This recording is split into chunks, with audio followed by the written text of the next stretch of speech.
دو شخص، ایک عیسائی اور ایک مسلمان، دونوں بستر مرگ پر تھے۔ بیماری کی اس حالت میں عیسائی کے دل میں یہ خواہش پیدا ہوئی کہ مجھے مچھلی کا گوشت مل جائے۔ اللہ سبحانہ و تعالی نے فرشتے کو حکم دیا کہ جاؤ اور اس عیسائی کے گھر کے تالاب میں ایک مچھلی ڈال آؤ تاکہ اس کی خواہش پوری ہو جائے۔ دوسری طرف مسلمان کے دل میں خواہش ابھری کہ زندگی کے اس آخری حصے میں مجھے زیتون کا تیل میسر ہو جائے۔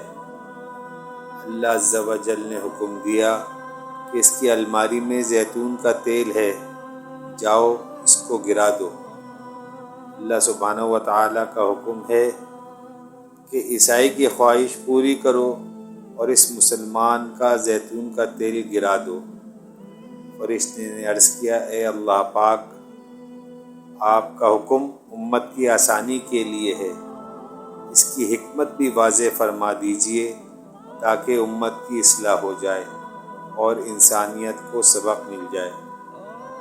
اللہ سبحانہ و تعالی نے فرمایا، وہ جو عیسائی ہے دنیا کے لحاظ سے اس کی ایک نیکی باقی تھی، میں نے چاہا کہ اس کی نیکی کا بدلہ دنیا ہی میں دے دوں، اور جب وہ میرے پاس آئے تو اس کے لیے سوائے جہنم کے اور کچھ نہ ہو۔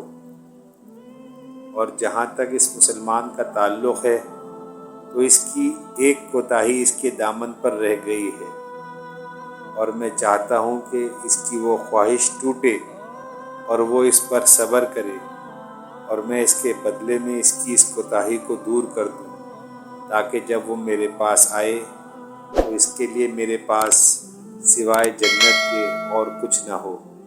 اللہ اکبر کبیرہ، سبحان اللہ۔